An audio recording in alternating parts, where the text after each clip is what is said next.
O mundo em que vivemos está cheio de coisas que não compreendemos. Sendo seres humanos curiosos que somos, naturalmente tentamos buscar essas coisas. Fazer isso nos levou a descobertas e invenções extraordinárias, que jamais poderíamos ter imaginado há 100 anos atrás.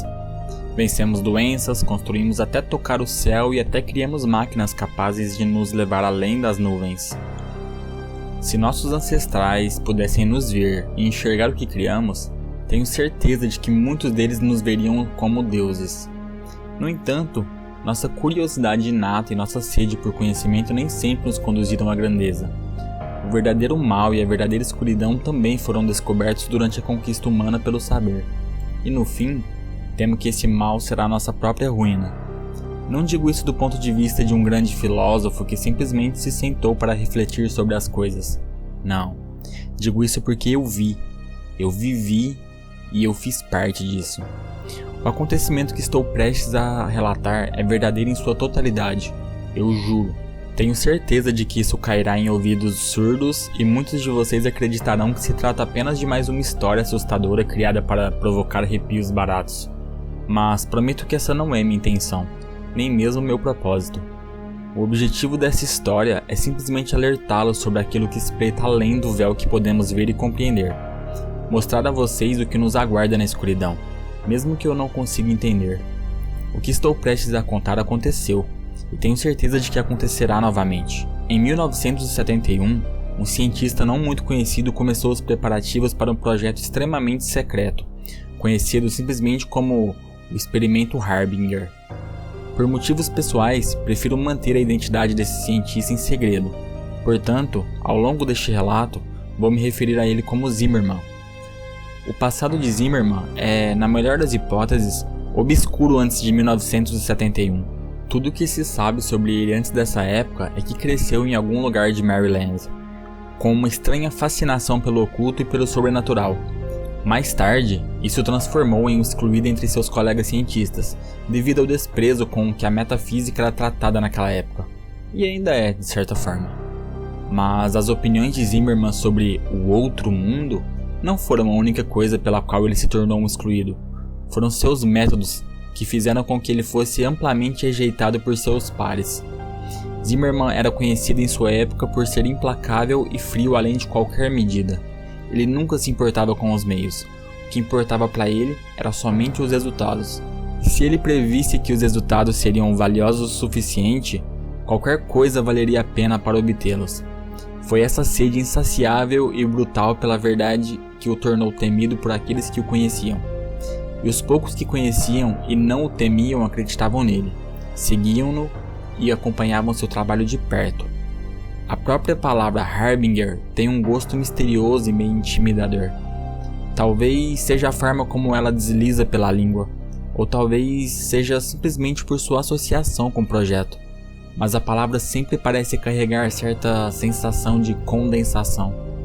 O que faz sentido, já que ela significa algo como presságio ou arauto, ou aquele que anuncia algo que está por vir. Eu não consigo imaginar o motivo de Zimmermann ter dado esse título ao experimento, mas olhando em retrospecto, ele se encaixa perfeitamente.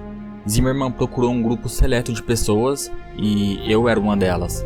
Ele nos disse que estava trabalhando em algo grande e que precisava de pessoas capazes de manter sigilo e não espalhar fofocas inúteis sobre seu trabalho. Embora não confiasse plenamente em alguns de nós, eles sabiam que éramos profissionais e que, por um motivo ou outro, todos precisávamos desesperadamente de emprego. Eu havia trabalhado como médico em uma clínica local, mas fui pego roubando medicamentos e logo fui demitido. Aquilo deixou uma marca muito sombria no meu currículo, então encontrar trabalho se tornou difícil. Eu também era um natural do Alasca e morava perto de onde o experimento aconteceria.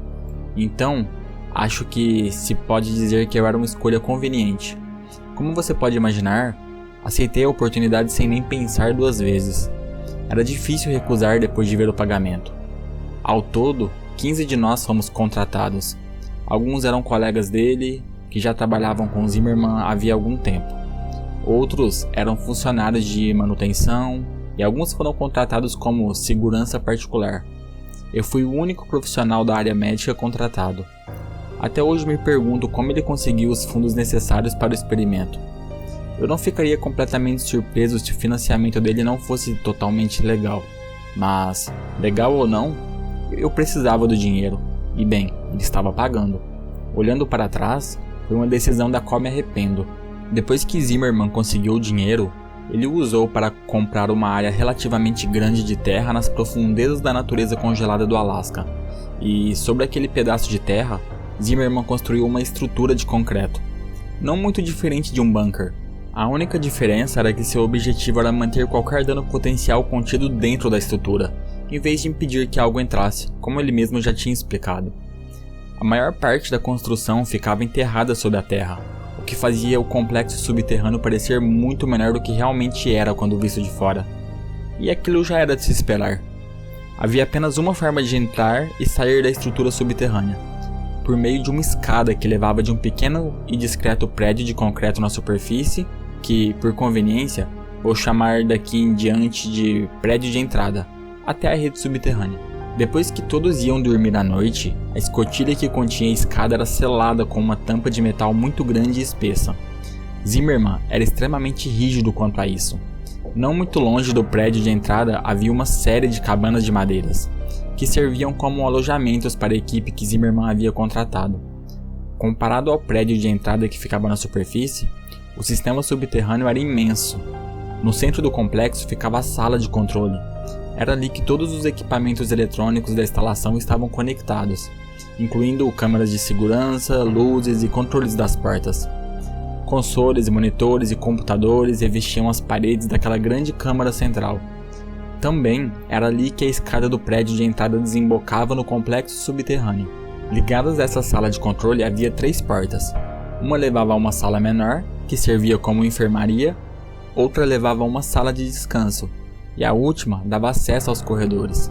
Era nos corredores que o complexo começava a parecer extremamente sinistro. Por algum motivo, eles haviam sido construídos em um esquema extremamente confuso, que levava a círculos e a becos sem saída. Esses corredores compunham a maior parte do complexo, e seria muito fácil se perder naquele labirinto caso você não estivesse familiarizado com o local.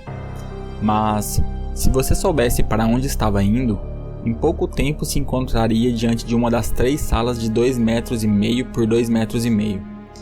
Cada sala tinha uma câmera conectada a um dos cantos, e as 3 câmeras estavam ligadas a monitores correspondentes na sala de controle.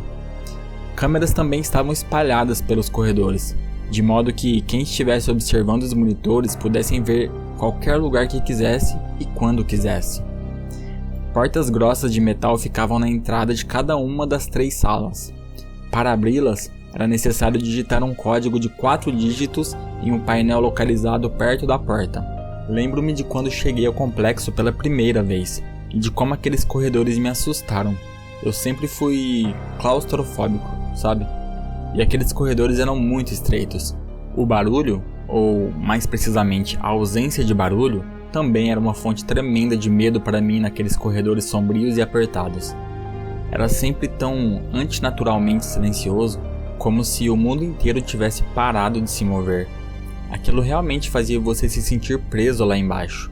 Felizmente, eu raramente me aventurava por aqueles corredores. Como eu era o único profissional médico da instalação, praticamente não tinha motivo algum para ir até lá. No início, achei muito estranho Zimmermann pedir a presença de um profissional médico como eu em um projeto daquele tipo. Mas quando tudo terminou, eu entendi o motivo.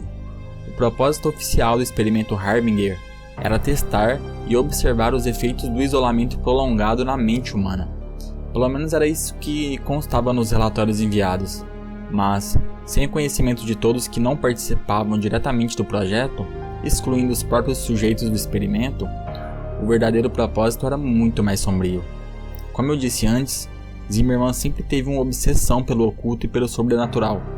Ele queria provar que estava certo para aqueles que não acreditavam nele. Queria uma prova física de que o sobrenatural era um fenômeno real, e queria ser o primeiro a obter essa prova. O verdadeiro objetivo do experimento Harbinger era encontrar evidências do metafísico, de um mundo que não podíamos ver. A ideia de fazer isso era naturalmente um pouco intimidante e até assustadora, mas era o método de Zimmermann que era verdadeiramente aterrorizante. Zimmermann acreditava que seria capaz de abrir, momentaneamente, um portal entre mundos, permitindo que 3 entidades aleatórias cruzassem para o nosso mundo.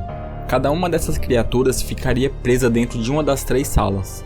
Zimmermann tinha a teoria de que qualquer entidade tentaria se prender ao ser vivo mais próximo que tivesse capacidade para isso. Ele queria usar essa técnica, entre aspas, para aprisionar um espírito em uma forma física, permitindo que ele entrasse em um ser vivo que tivesse sido injetado como uma mistura química criada por ele. Em teoria, esse composto impediria a entidade de simplesmente deixar aquilo ao qual estivesse ligado.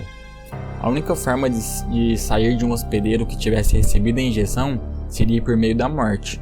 Segundo Zimmermann, o hospedeiro precisaria ser algo vivo, com uma vontade forte o suficiente para sobreviver à possessão. E existe apenas uma espécie conhecida que possui a quantidade de vontade necessária para isso. Sim, os humanos. Zimmermann também fez algo para garantir que as entidades entrassem apenas nas 3 salas e que houvesse somente uma entidade em cada uma delas. Embora eu não possa dizer exatamente o que ele fez. Na verdade, não sei quase nada sobre como Zimmermann conseguiu realizar o que realizou. Ele gostava de manter sua metodologia em segredo, até mesmo de seus colegas mais confiáveis. Muito provavelmente por sua paranoia de que alguém roubasse suas ideias e levasse o crédito pelo sucesso delas. Se eu soubesse que esse era o verdadeiro propósito antes de me inscrever, talvez eu tivesse reconsiderado. Mas Zimmermann decidiu não nos contar até que todos estivéssemos reunidos em sua fortaleza. Mesmo que algum de nós quisesse ir embora, duvido que tivéssemos permissão para isso. A equipe de segurança contratada por Zimmermann era leal a ele e também ao pagamento. Não é provável que Zimmermann tivesse dado a eles a ordem de permitir que alguém saísse. Haviam 3 sujeitos diferentes incluídos no experimento. Todos eram naturais do Alasca, e cada um foi atraído para o projeto acreditando que participaria de um estudo inofensivo sobre os efeitos do isolamento na mente humana, como eu tinha mencionado antes. Por isso, nenhum deles protestou quando percebeu que seria confinado em uma das 3 salas que descrevi anteriormente. O primeiro sujeito era um rapaz jovem, aparentemente estava desempregado e precisava desesperadamente do dinheiro oferecido pela participação no estudo. O segundo era uma mulher. Só de olhar para ela, eu podia perceber que era viciada em algum tipo de substância. O terceiro e último sujeito era um homem mais velho, provavelmente um andarilho, se eu tivesse que adivinhar. Uma coisa em que todos tinham em comum era o fato de não possuírem mais família ou amigos. Em resumo, ninguém sentiria falta deles. Foi por isso que foram escolhidos para o projeto. Eu sinto muito. Gostaria de poder fornecer mais informações sobre os sujeitos, mas tudo isso vem da minha memória e, desde o início, recebi muito poucas informações sobre os 3. O experimento só começou oficialmente em 1987, 16 anos após o seu anúncio original. Eu estava ansioso para começar, então arrumei minhas coisas e parti para o complexo assim que pude. Cheguei ao local uma semana antes mesmo de os sujeitos terem se inscrito, e um mês inteiro antes de o projeto começar. De forma alguma fui o primeiro a chegar. Quando cheguei, Zimmermann e seus colegas e a equipe de segurança já estavam lá. Acho que se pode dizer que eu fazia parte do grupo de pessoas em que Zimmermann não confiava o suficiente para permitir que chegassem primeiro. Todos já haviam chegado há cerca de uma semana antes do início do experimento. Havia uma divisão perceptível entre aqueles que estavam ali simplesmente pelo dinheiro, como eu, e aqueles que eram seguidores de Zimmermann. Em 15 de outubro de 1987, todos os preparativos estavam prontos. Os sujeitos haviam sido selados em suas salas. As câmeras, luzes e alto-falantes estavam plenamente operacionais. Todos os membros da equipe já estavam instalados. Chegara a hora de o experimento começar oficialmente. Zimmermann pediu que todos se apresentassem na sala de controle por volta das 9 da noite para testemunhar o início do experimento. Ele queria que todos estivessem presentes quando provasse que todas as suas teorias estavam corretas e que ele não era apenas um louco. Queria que todos víssemos os frutos do seu trabalho. Quando todos finalmente se reuniram na grande sala de controle, Zimmermann se virou para nós e simplesmente disse: "Observem." Então, virou as costas, inclinou-se em direção ao microfone que projetaria sua voz nas 3 salas e começou a entoar cânticos em uma língua estranha, que tenho certeza de que ninguém além dele conseguia entender. Todos observamos os 3 grandes monitores na parede, esperando em silêncio que algo acontecesse. Os sujeitos estavam em suas salas, perplexos com os cânticos de Zimmermann, olhando para as câmeras com expressões confusas no rosto. Depois de cerca de 5 minutos, senti algo horrível. Não consigo explicar exatamente o que era, mas uma sensação terrível de pavor me invadiu, e eu fiquei com tanto medo. Foi então que o chão começou, de fato, a tremer sutilmente, e as luzes começaram a piscar. Zimmermann continuou entoando os cânticos no microfone como se nada tivesse errado, enquanto os sujeitos começaram a correr por suas salas, gritando por ajuda. Então, de repente, o chão parou de tremer e a imagem dos monitores virou estática. O ar começou a ficar muito pesado enquanto todos encarávamos os monitores, esperando que recuperassem a imagem e nos mostrassem o que estava acontecendo ou o que havia acontecido naquelas 3 salas. Por algum tempo, tudo permaneceu em silêncio, mas então vieram os gritos. Os gritos de dor e terror insuportáveis de uma mulher começaram a ecoar pelo complexo. Gritos semelhantes, vindos de homens, começaram a se misturar aos gritos apavorados da mulher, e juntos formaram uma sinfonia horrível de dor e medo que golpeava nossos ouvidos sem piedade.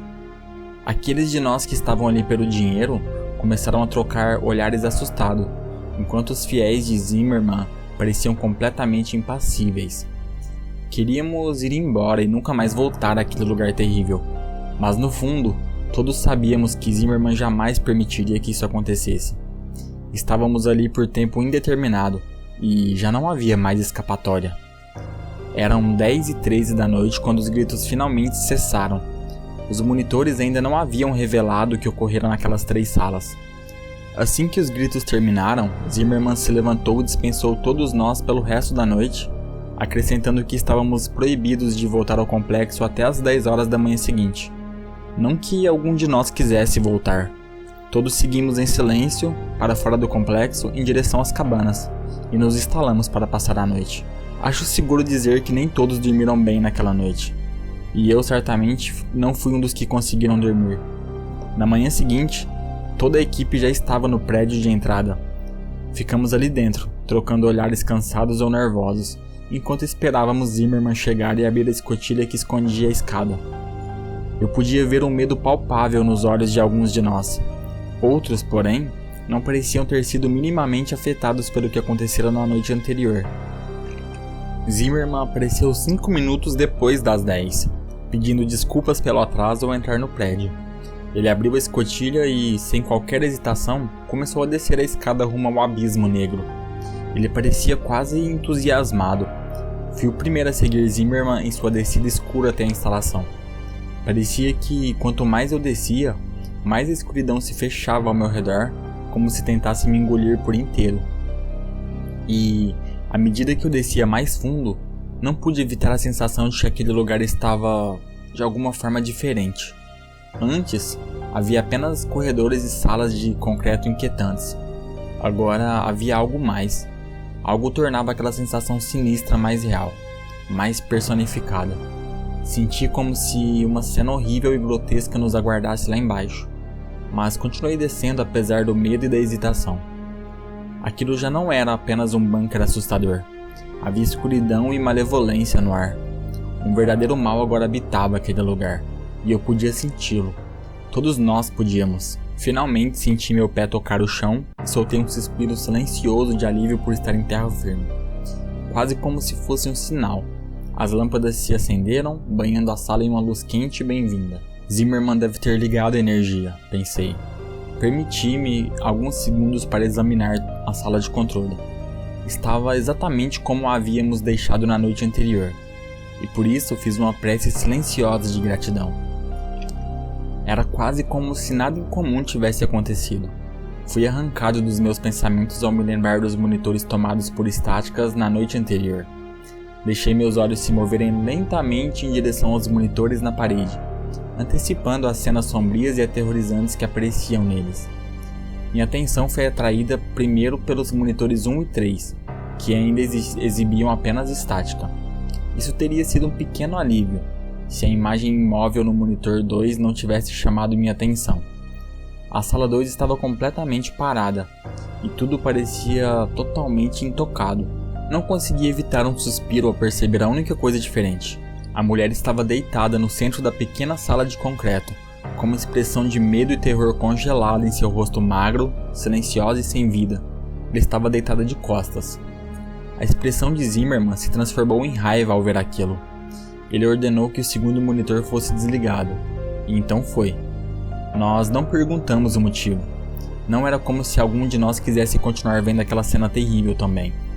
E ele também ordenou que, caso as imagens dos monitores 1 e 3 não voltassem dentro das próximas 2 horas, a equipe de segurança seria enviada para investigar as salas. A equipe de segurança assentiu ao ouvir isso. Eles tentavam parecer destemidos, mas eu podia ver o medo em seus olhos.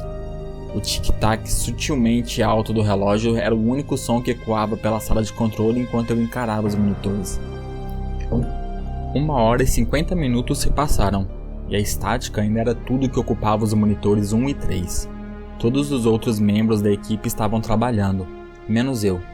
Isso porque até aquele momento o projeto havia sido completamente livre de ferimentos. Então, essencialmente, eu não tinha nada a fazer além de esperar que alguém se machucasse. Zimmermann, alguns de seus colegas e eu éramos os únicos que ocupavam a sala. Eles conversavam em voz baixa entre si do outro lado do ambiente, enquanto eu passava o tempo lendo e refletindo sobre a situação em que me encontrava. Eu claramente havia cometido um erro ao ir para aquele lugar. O cadáver deitado na sala 2 era prova suficiente disso. E só Deus sabia o que nos aguardava nas salas 1 e 3. Meus pensamentos foram totalmente interrompidos quando a imagem do monitor 3 voltou. A imagem nítida que agora aparecia na tela fez os olhos de todos se arregalarem visivelmente. O que estava exibido no monitor era horripilante. Uma coisa humanoide estava no centro da sala, encarando diretamente a câmera, imóvel.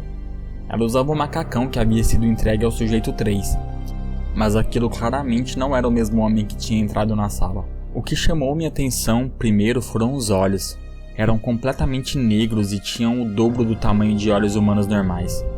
Pareciam tão infinitos e tão frios. Sua cabeça também havia crescido junto com os olhos de uma forma tão simétrica quanto perturbadora. A criatura também havia perdido todo o cabelo que tinha, e mesmo pelo monitor, eu podia ver como sua pele era antinaturalmente lisa e limpa. Ela também parecia ter aumentado em altura e porte, o que ficava evidente pelo fato de que o macacão agora estava obviamente pequeno demais para quem o vestia. Seus membros haviam crescido de maneira especialmente longa. Os braços pendiam quase até os joelhos da criatura. Aquilo que estávamos vendo de forma alguma era o mesmo homem que havíamos enviado para dentro. Medo. Medo era tudo o que eu sentia enquanto continuava encarando o monitor e a coisa dentro da sala. E meu medo parecia ser compartilhado pelos que estavam ao meu redor, o que, de certa forma, me fez sentir bem. Pode parecer horrível, mas foi um pouco satisfatório ver que Zimmermann e seus colegas também eram capazes de sentir medo. Ao mesmo tempo, isso era preocupante, porque mostrava que aquilo não fazia parte do plano de Zimmermann. Então, algo havia dado errado. Muito errado.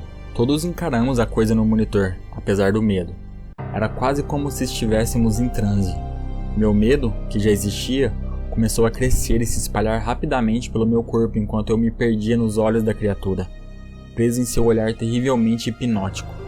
Depois do que pareceu uma eternidade, consegui quebrar o contato visual com a criatura e desviar minha atenção do monitor. Quando fiz isso, senti meus níveis de medo diminuírem consideravelmente.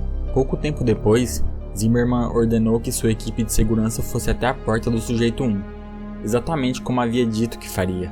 A equipe saiu sem questionar, armada apenas com cacetetes e pistolas. Concentrei minha atenção em observar, pelas câmeras, o progresso dos homens pelos corredores em direção à sala do sujeito 1. Mesmo pelas câmeras de qualidade não tão boa, não era difícil perceber que aqueles homens tinham medo do que os aguardava. Suas cabeças estavam baixas enquanto caminhavam. Eles não possuíam a mesma confiança que demonstravam quando o projeto começou. Pareciam garotos assustados sendo enviados para uma guerra terrível. E, por fim, chegaram à porta. Tínhamos uma visão perfeita deles e da porta pela câmara do corredor. Um deles disse algo por um dos walkie-talkies e fez um gesto em direção à câmara. Em resposta, um dos colegas de Zimmerman acionou a abertura da porta. Os homens já estavam com as pistolas em mãos no momento em que o botão foi pressionado. Lentamente, a porta começou a se abrir. Todos observamos ansiosos enquanto os homens se aproximavam, armas apontadas para dentro. De repente, sem aviso, houve um grito agudo. E quando algo saltou de dentro da sala em direção aos homens, o monitor virou estática novamente. Imediatamente, pudemos ouvir gritos ecoando pelos corredores, seguidos poucos depois pelo som inconfundível de tiros. Não podíamos fazer nada além de esperar. Depois de alguns minutos, os gritos e os tiros cessaram. Todos esperamos e rezamos, torcendo para que aquilo que saltara da sala contra eles não fosse a coisa que voltaria para a sala de controle.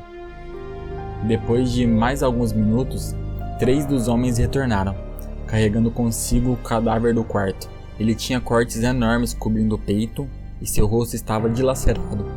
Não dava nem para saber quem ele era, ou mesmo se ainda era humano. Eu estava acostumado com sangue e mutilações, sendo médico e tudo mais. Então me senti relativamente impassível diante daquela massa de carne rasgada e ensanguentada que eles carregavam. Mas muitos dos outros ficaram pálidos e vomitaram. A equipe de segurança inteira usava expressões vazias e olhos cheios de terror. Um dos homens finalmente levantou o olhar para nós. Ele nos encarou por algum tempo com seus olhos arregalados. Está morto. Ele conseguiu murmurar, com a voz trêmula e assustada. Algumas horas se passaram. O homem morto se chamava Frank. Foi enterrado ao lado de fora, no chão frio do Alasca. 2 dos homens estavam ilesos, fisicamente pelo menos. O terceiro estava vivo, mas por muito pouco. Seu corpo estava coberto de cortes sangrentos e um de seus olhos havia sido arrancado. Consegui estabilizá-lo, mas por muito pouco. Os outros 2 homens explicaram vagamente o que aconteceu. Aparentemente, o sujeito 1 saltou sobre Frank depois que a porta se abriu. Só que já não era realmente o sujeito 1. Segundo eles, tinha um rosto horrivelmente contorcido e garras longas e afiadas. Eles afirmaram ter atirado mais de 1 dúzia de vezes antes que a criatura caísse morta. Depois, descarregaram mais 1 dúzia de balas nela, só para garantir que estivesse realmente morta. Somente depois de certificar que ela estava morta, eles retornaram. Depois de cuidar do homem ferido, fui investigar os monitores. Por mais medo que eu tivesse do que aqueles monitores poderiam mostrar, eu precisava ver. O sujeito 3 era o único que restava agora, e eu precisava vê-lo e me certificar de que a criatura ainda estava em uma sala. Naquele ponto, porém, a sala parecia mais uma cela de prisão do que um cômodo comum, o que provavelmente era algo bom. As câmeras que mostravam a sala do sujeito 1 e o corredor do lado de fora ainda exibiam telas cheias de estática. Ninguém foi enviado para consertá-las ou investigar. Só nos restava torcer para que o sujeito 1 estivesse de fato morto. A imagem do monitor 3 estava exatamente como eu havia deixado. O sujeito 3 ainda encarava diretamente a câmera na nossa direção. Continuava exatamente na mesma posição. E se não fosse pelo pequeno ventilador no canto da sala, eu teria pensado que estava olhando para uma imagem congelada. De certa forma, senti alívio ao ver aquilo. Alívio por ele ainda estar na sala e não ter escapado enquanto ninguém olhava. Depois que tudo se acalmou, notei algo especialmente incomum. Havia um som. Era um som estranho vindo de algum lugar. No início, era quase imperceptível.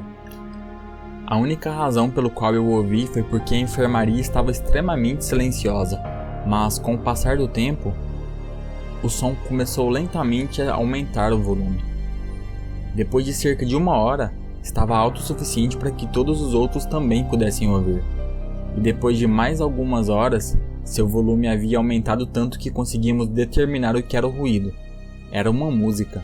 Um dos membros da equipe a identificou como Living in the Sunlight, de Tiny Tim. Aparentemente, o pai dele adorava aquela música e a ouvia com frequência. A canção parecia estar em repetição, tocando sem parar. Embora tivéssemos conseguido identificar o som, continuávamos incapazes de descobrir sua origem. Sabíamos que não vinha dos alto-falantes. pois os havíamos desligado. Parecia emanar das próprias paredes. Mais tempo passou enquanto todos começávamos a ficar cada vez mais agitados com a música. Eu passava a maior parte do tempo na enfermaria, cuidando do homem ferido, ou então estava na sala de controle. O medo pairava no ar, e a presença de uma escuridão e de um mal inconfundíveis era, sem dúvida, sua fonte. O sujeito 3 ainda não havia se movido. Ele mantinha seu olhar fixo e sem piscar na câmera o tempo inteiro. Sempre parecia que ele estava olhando diretamente para mim, não importava onde eu estivesse na sala. Acho que os outros também sentiam esse efeito, pois pareciam se mover pelo ambiente constantemente e aparentemente sem motivo nenhum. Depois de algumas horas, a música estava tão alta que as pessoas quase precisavam gritar para se comunicar. Tentávamos encontrar sua origem para poder desligá-la, mas foi inútil. A fonte era completamente impossível de identificar. Isso acrescentou um nível de irritação extrema ao medo que já estava muito presente. Era por volta das 8h30 quando o próprio chão começou a tremer novamente, exatamente como acontecera na noite anterior. O pânico começou a se espalhar entre meus colegas e eu à medida que os tremores aumentavam de intensidade. Durante isso, tive uma sensação instintiva de olhar para o monitor do sujeito 3. Ele havia desaparecido, quase como se fosse um sinal, a energia acabou. E, felizmente, a música também. Desde que a equipe de segurança voltou, o pânico vinha crescendo lentamente entre os funcionários, e Zimmerman era incapaz de contê-lo. Quando as luzes se apagaram, a calma que todos tentavam manter nos abandonou, e o medo em nossos corações assumiu o controle. As luzes de emergência se acenderam um pouco depois da queda de energia, e fiz uma prece silenciosa de gratidão por isso. Eram fracas, mas ainda permitiam que eu enxergasse bastante. O pânico total tomou conta de nós quando muitos dos meus colegas começaram a gritar e correr em direção à escada, tentando escapar. Mas havia gente demais tentando usá-la ao mesmo tempo, e ninguém conseguia subir muito antes que outra pessoa puxasse de volta ao chão para tomar o seu lugar. Zimmerman gritava para que todos se acalmassem, mas sua personalidade dominante e intimidadora não tinha efeito algum ali. Suas ordens não valiam mais de nada. Era caos absoluto. Não demorou até que as pessoas começassem de fato a se machucar em suas tentativas desesperadas de subir aquela escada e sair daquele lugar. Eu só podia ficar encostado na parede, esperando a minha oportunidade de escapar. Todos os gritos foram logo silenciados quando o familiar murmúrio daquela música perturbadora começou a aumentar de volume novamente, só que muito mais rápido dessa vez.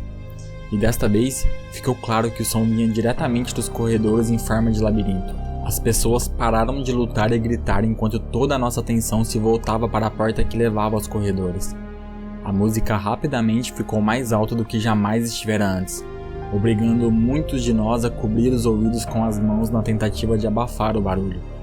Então, de repente, a música parou completamente. Silêncio. Era tudo o que preenchia a sala enquanto todos encaravam uma grossa porta de metal, antecipando o que estava por vir. Pareceu que eras haviam se passado, mas na realidade, provavelmente foram apenas alguns segundos antes que o silêncio fosse quebrado. A porta se abriu de repente, com violência, e a música recomeçou, mais alta do que nunca. A brusquidão e o volume fizeram muitos de nós recuarmos, caindo no chão e agarrando os ouvidos na tentativa de bloquear o som. Olhei para cima por apenas um segundo. Na entrada estava uma figura alta, de pele lisa, membros longos e olhos tão escuros e malevolentes que podiam ser vistos claramente mesmo na iluminação fraca. Depois de recuperar um pouco o controle, olhei novamente para a criatura, bem a tempo de ver erguer Zimmerman e rasgá-lo ao meio em um único movimento fluido, banhando a sala e todos dentro dela com seu sangue, intestinos e órgãos. Eu não era estranho às cenas sangrentas, mas aquilo foi demais para suportar. Imediatamente me curvei e vomitei sobre o chão frio de cimento. Aquela escada é minha única esperança de sobrevivência, pensei, enquanto me forçava a ficar de pé. E enquanto meus olhos se erguiam junto com o resto do meu corpo, pude ver a coisa rasgando e destroçando as pessoas enquanto elas se espalhavam na tentativa de escapar. A criatura estava distraída, e, por mais horrível que pareça, aquela era a minha única chance de subir a escada. Forcei minhas pernas a se moverem em direção à escada tentando bloquear os gritos aterrorizados dos meus colegas e aquela música insuportavelmente alta. Eu ouvia tiros se misturando aos gritos e aos sons terríveis de carne sendo rasgada em algum lugar dentro daquele caos sonoro. Estendi as mãos e senti uma onda de alívio me invadir quando meus dedos tocaram os degraus duros de metal da escada. Agarrei-os e comecei a subir o mais rápido que pude em meu estado desorientado, rezando o tempo todo para que o monstro não me visse, não me puxasse da escada e me arrastasse de volta para o massacre. A cada instante eu sentia que uma daquelas mãos lisas se fecharia ao redor dos meus tornozelos e me puxaria para a morte, mas por fim consegui chegar ao topo. Não havia dúvida em minha mente, eu precisava fechar a escotilha e selar aquela coisa lá embaixo, mesmo que isso significasse a morte certa dos meus colegas. Eu não podia permitir que aquilo escapasse. Agarrei a tampa grossa de metal e comecei a empurrar com todas as minhas forças tentando selar o complexo subterrâneo. Apesar de ser densa e resistente, a tampa era surpreendentemente fácil de mover e não exigiu muito esforço para abrir a escotilha, mesmo em meu estado enfraquecido. Em questão de segundos, a abertura estava completamente coberta pela pesada tampa de metal. Desabei de lado e comecei a vomitar mais, enquanto a exaustão tomava conta de mim. E enquanto estava ali deitado, percebi uma coisa: além da minha respiração ofegante, o único som que eu conseguia ouvir era o eco fraco daquela música vindo lá de baixo. Senti que perderia ainda mais da minha sanidade se continuasse ali deitado ouvindo aquela canção. Então, mais uma vez, forcei-me a ficar de pé e comecei a caminhar em direção ao alojamento de madeira onde havia passado a noite anterior. Era lá que eu havia deixado a minha bagagem, e também as chaves da minha caminhonete. Dos 15 membros da equipe que participaram daquele experimento amaldiçoado, eu sou o único sobrevivente. Nunca voltei ao lugar terrível onde tudo isso aconteceu, e não pretendo voltar. O projeto era extremamente secreto, e Zimmerman era o único que conhecia todos os seus detalhes. Até onde sei, ninguém tem conhecimento do meu envolvimento além de mim mesmo. Na verdade, provavelmente sou a única pessoa que sabe o que o experimento Harbinger realmente foi. A esta altura, vocês provavelmente estão se perguntando por que contei tudo isso a vocês, algo que nenhum de vocês deveria saber. Talvez esperem que eu faça um discurso sobre não mexer com coisas que não compreendem ou algo assim. Espero que não, pois não tenho discurso algum para fazer, nem lição alguma para transmitir. Comecei a ouvir um ruído mais cedo hoje. Quase imediatamente, reconheci o som como uma canção muito assombrosa e familiar. Nem tentei rastreá-lo até a fonte. Eu sabia que seria inútil. E conforme o dia avançou, a música aumentou de volume. Agora está alto o suficiente para que eu consiga distinguir claramente a letra. Sou completamente incapaz de escapar da voz do Tinitim. Ela me seguiu por todos os lugares por onde passei. O sujeito 3 está vindo atrás de mim. E sei que o tempo que me resta neste mundo agora é extremamente limitado. Acho que vocês poderiam dizer que eu só queria contar a história do experimento Harbinger antes que ela se perdesse para sempre. Espero que tirem alguma lição do que relatei, mas acho que nós dois sabemos que vocês não tirarão. Sejamos honestos, vocês não acreditam em uma única palavra do que acabei de contar. E eu não os culpo. Eu não acreditaria em mim se estivesse no lugar de vocês. Para vocês, isso não passa de algo para provocar alguns arrepios. Provavelmente estavam navegando pela internet sem pensar quando clicaram em algum link e vieram parar aqui, seja lá onde aqui esteja, lendo essa história. E para ser sincero, eu não me importo se acreditam em mim ou não. Mesmo que acreditem, isso provavelmente não os impedirá de tentar descobrir a verdade sobre uma escuridão que poucos de nós já viram. Certamente, isso nunca impediu Zimmerman. Se querem uma lição, olhem para o que aconteceu com ele quando foi em busca da verdade. Rezo para que nenhum de vocês jamais descubra essa verdade. Rezo para que nenhum de vocês precise ver o mal que eu vi. Espero que todos vocês possam viver na ignorância daquilo que existe além do véu do que conseguimos compreender. Ele está aqui agora. Posso sentir seus olhos negros queimando sobre mim, assim como senti todos aqueles anos atrás. Tenho tanta culpa quanto Zimmerman pela monstruosidade que agora está livre para vagar pelo mundo, mesmo que eu não tenha sido aquele que a criou. Então, sinto muito. Por favor, me perdoem. Cara, pra mim ele é uma das creepypastas mais bem escritas que eu já li, velho. E se eu não me engano, eu escutei ela a primeira vez, eu não sei se foi no canal do Skyrocks, eu não sei se foi no canal do Ambu. Eu acho que no David Eric é meio que impossível assim, porque ele não conta histórias tão longas, né, e não nesse tipo de literatura. É uma creepypasta assim que é muito bem escrita, cara, ela é muito perturbadora, sabe? E tu consegue se imaginar sentindo as coisas que o médico tava sentindo, né, cara? Isso é completamente bizarro, mano. E como foi uma creepypasta que na minha adolescência me marcou bastante, né? Eu achei bem aterrorizante. Eu pensei, por que não levar isso adiante? Conta aí nos comentários se você já tinha escutado essa creepypasta, se já escutou, de quem você escutou ela, né? Ou se você já leu ela. Ela está fácil assim no meu top 10 creepypastas. Eu acho que em primeiro lugar pra mim sempre vai ser Tommy Taff, porque cara, creepypasta absurda. Eu fiquei com ódio ao mesmo tempo que eu sentia nojo e raiva e medo. É uma creepypasta realmente esquisita, então sempre vai ser meu top 1. E pra falar que não, cara, eu também gosto muito de Ted the Caver. Eu gosto muito de A Cidade de Corona. Cara, que creepypasta bizarra, mano, e muito foda, assim. Eu curto essas paradas que tem uma realidade paralela, sabe? Eu acho muito foda. Então, a Cidade Esquecida de Corona realmente me pega. Deixa eu ver outras. Eu gosto do Experimento Russo do Sono. Na verdade, tem 10 creepypastas de experimento pra trazer aqui pra vocês. E eu espero que vocês gostem. Mas eu vou fazer isso aos poucos. E quem sabe no final a gente não faça um compilado, né? Mas é isso, galera. Deixa o like aí se você gostou. Comenta aí se você tem alguma creepypasta específica que você quer que eu leia, que eu narre pra vocês. E é isso, galera. Tamo junto. Bom final de semana a todos. Obrigado e valeu, falou!